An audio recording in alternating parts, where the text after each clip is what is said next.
You want some Mast Stories, eh? You know, one day we were in Mathura. Mathura is a place of pilgrimage, you know, is associated with Lord Krishna. So we were there in that place on a Mast tour. And as usual, parties went out in search of musts, you see, and some stayed with Baba to be by his side. And as at the appointed time or the hour, you see, they were to collect together and then take the mast, take Baba to the mast. Now, you must know one thing, that whenever Baba went to contact the mast, you see, he approached the mast. First, the Mandli would go and see the mast there and see whether the mast was in mood, you see, of contact and all that. And then Baba would be ushered in, you see, in the presence of the mast. Or that means not from some other room or anything there. Baba would be behind the Mandli, you see, just there. And the Mandli would get aside and then Baba would be facing the mast, and then immediately we had to leave Baba. We had not to wait for the people who were around or anything. We were told to leave Baba immediately, you see. So that's how the must contact starts. Must contact start. So in Mathura when we went, first of all, you see there were must contacts. There were there, one or two musts were contacted. But I'm giving you a different story now. Bible comes with a story that there is a must sitting near the burning ghat. You know what burning ghat is? Where the corpses are burned, you see, on the banks of a river. So near a burning ghat. Ghat is a platform, a built platform of stones and all that, where the people put their, what they call the dead, you see, on a crate, so to say, a sort of a bed, improvised bed prepared there, and then they set fire to the corpse.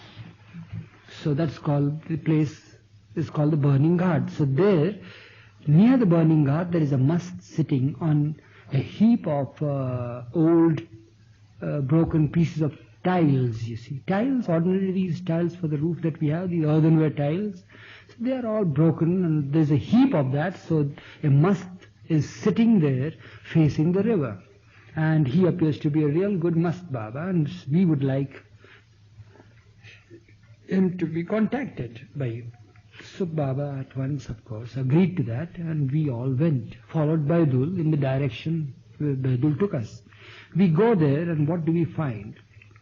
As usual, Baidul is there and asks, well, how are you? I saw right, and then a few pleasantries are exchanged. If the mast is in a mood to just nod his head or smile or anything, we take it as a signal that's a mood for contact. So we just get aside. No sooner we got aside, what do we find? Naturally, Baba is with the mast. So what do we find? We find clapping from Baba. That's a signal that we have to attend to Baba. Come back. What's the matter? What do we find? The mast has clasped his legs. Baba was standing, mast was sitting.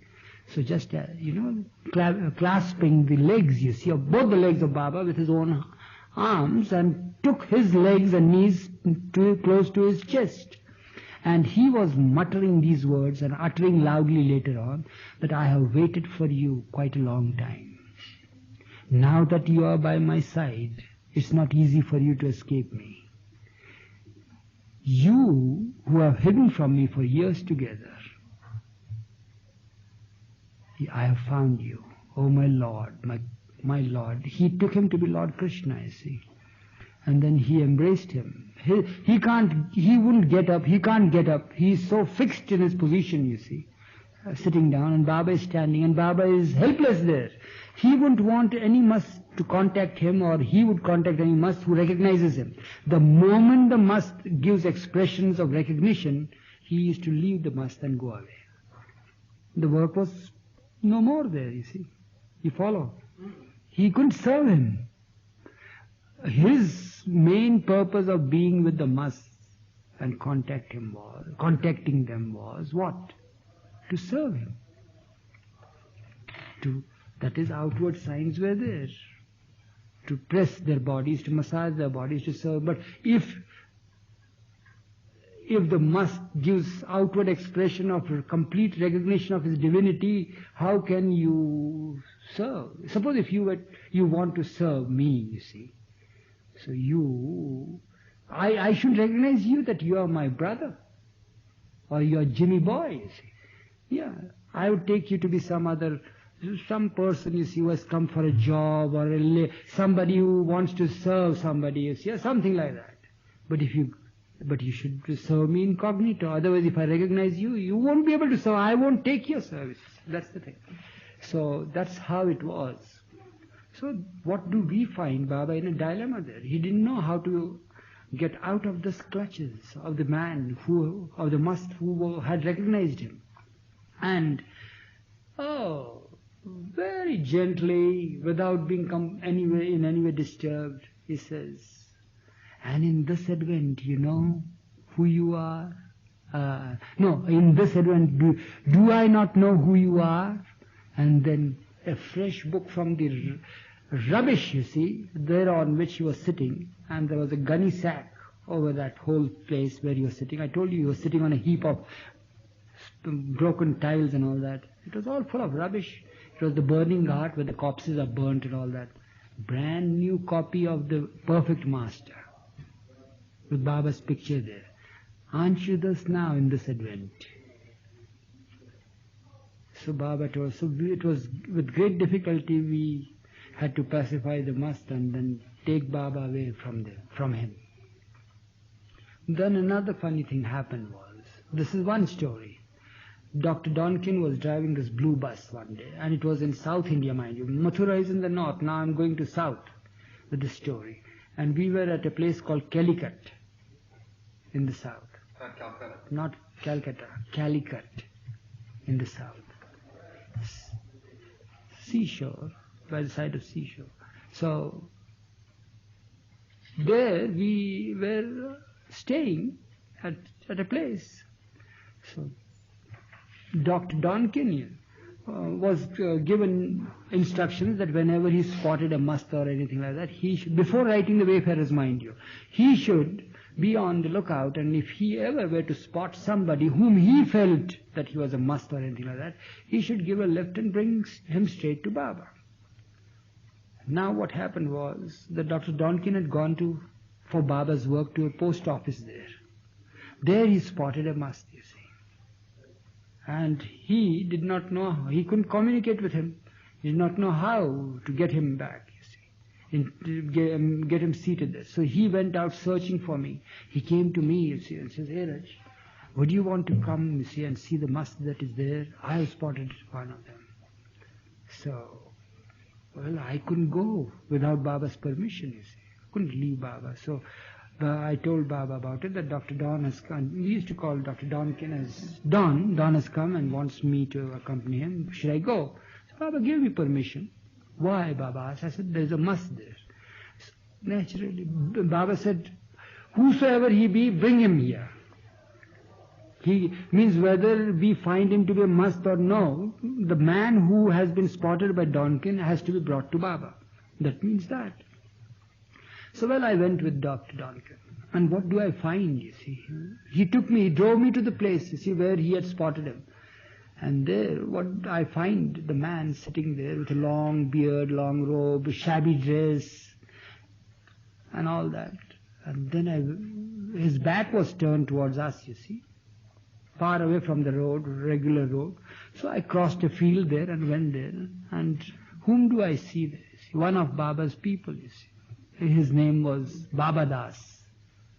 And he had come on his own to south, you see, giving out message of Baba, you see.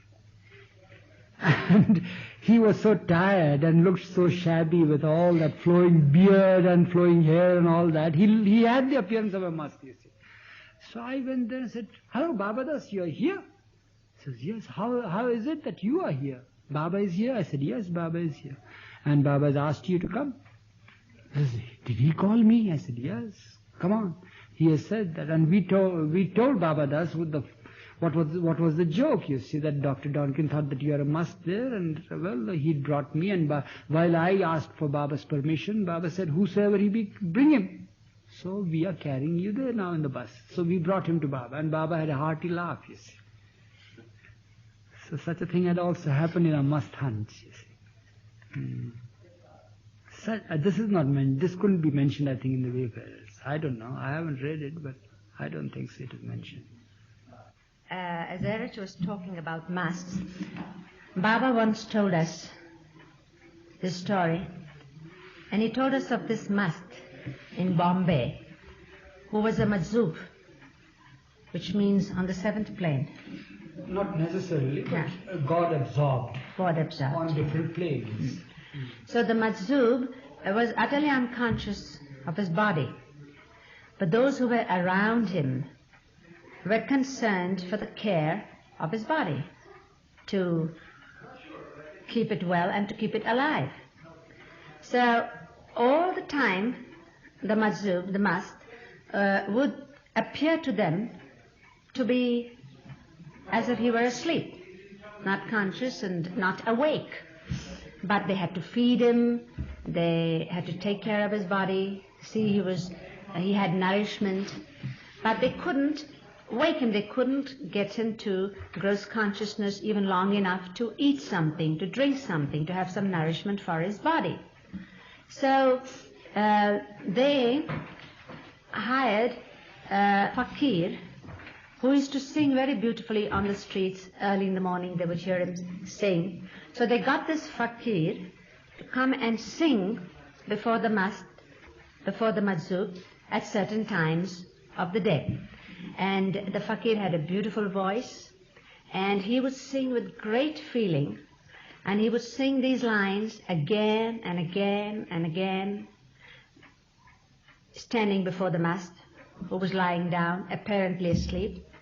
And after a while, the sound of the singing with great feeling, the vibrations, as the fakir sang, it brought the majzub down to gross consciousness for that time. And he would sit up, and they would quickly feed him food that was kept ready for him to have. They would quickly feed him, give him nourishment.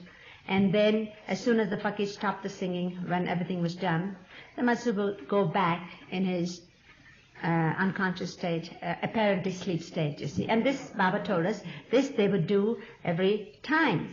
And Baba told us the story and explained when he was telling us to repeat the names of God that he had given us, and we were to sing the one that says, Tu Nirakar Parvardigar Ahura Mazda Allahu.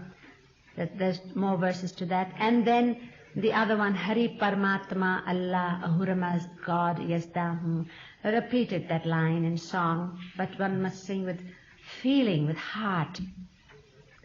And then talking about sound, and Baba told us how when somebody brought up the subject and said that they'd heard how in India in ancient times there were these singers who sang certain rags, song a certain rag that would light lamps, unlit lamps that were in the room would be lighted, flame would come in.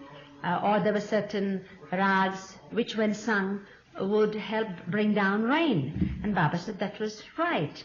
It was the vibration, the sound, the way it was sung, and that it was true. And then he told us how in the old days when there was a qawwali singing before him and there was a gathering, so these ghazals were being sung by these musicians who were called for that singing. You see, there were qawwals, so this qawwali program was going on.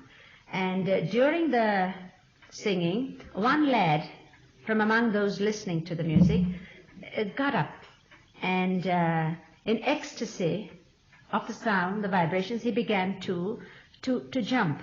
Standing, he began to jump. First he was swaying from side to side, and then he got up and started jumping. So some from among the men mandale, one of them got up to try to hold him down, to calm him, to make him sit down. And as he went towards the boy, Baba clapped and very sternly said, "Don't touch him. Sit down, let him be." And the musicians went on playing and singing, and the boy jumped higher and higher and higher till he was actually leaping up and down. And then after a while, as the song was ending and the musicians were slowing down in their music, the boy jumped less and less and calmed down and sat down. And everything went on as normally. And afterwards, Baba told the mandali, the men mandali, and that person that had that mandali touched that boy at that time, the boy would have died on the spot.